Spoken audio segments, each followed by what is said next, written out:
రాష్ట్ర ప్రభుత్వ ఆదేశాల మేరకు జూలై 1వ తేదీన లబ్ధిదారులకు వారి ఇంటి వద్దనే పెన్షన్లను పంపిణీ చేసేందుకు చర్యలు చేపడుతున్నట్లు కాకినాడ రూరల్ మండలం అభివృద్ధి అధికారి రమేష్ నాయుడు తెలిపారు. కాకినాడ రూరల్ మండలం రమణయ్యపేట గ్రామంలో గల కాకినాడ రూరల్ మండల పరిషత్ కార్యాలయంలో ఎంపీడీఓ, గ్రామ పంచాయతీ కార్యదర్శులు, సచివాలయం సెక్రటరీలు, వెల్ఫేర్ సెక్రటరీలు, సచివాలయ సిబ్బందితో గూగుల్ మీట్ను నిర్వహించారు. ఈ సందర్భంగా ఎంపీడీఓ రమేష్ నాయుడు మాట్లాడుతూ కాకినాడ రూరల్ మండలంలో అన్ని రకాల పెన్షన్లకు సంబంధించి 7,67,23,500 రూపాయలు లబ్ధిదారుల ఇళ్ల వద్దనే పంపిణీ చేసేందుకు సచివాలయం సిబ్బందికి ఆదేశాలు జారీ చేసినట్లు వెల్లడించారు.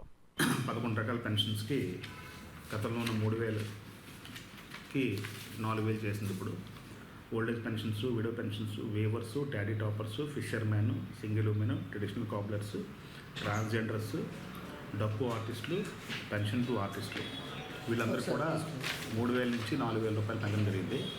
ఈ 11 రకాల కేటగిరీస్కి ఏప్రిల్, మే, జూన్ ఈ 3 నెలలు కలిపి ఏరియర్స్ ఇంకొక 3,000 రూపాయలు జడ్జ్ చేసి ఈ జూలై 1 కల్లా ప్రతి పైన ఉదహరించిన 11 కేటగిరీల్లో కూడా 7,000 రూపాయలు చొప్పున వీళ్ళకి పెంచడం జరిగింది.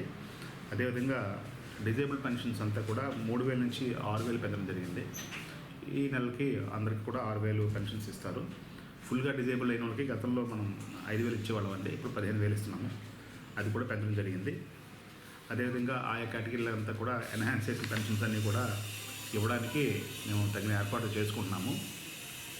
దీనికి ఏంటంటే మన మండలం వరకు పెన్షన్ డిస్ట్రిబ్యూషన్ అంతా కూడా డోర్ టు డోర్ చేయడానికి మొత్తం చర్యలు తీసుకుంటున్నాము.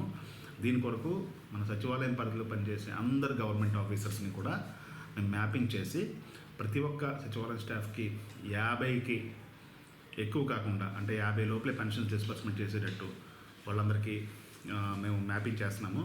ఎక్కడైతే సచివాలయంలో ఎక్కువ పెన్షన్స్ ఉంటాయి, తక్కువ స్టాఫ్ ఉంటారు, అక్కడ అదర్ గవర్నమెంట్ డిపార్ట్మెంట్ వాళ్ళని కూడా తీసుకోవడానికి మనకి కలెక్టర్ గారు ఆదేశించున్నారు. ఆ రకంగా మేము మ్యాపింగ్ చేస్తున్నాము.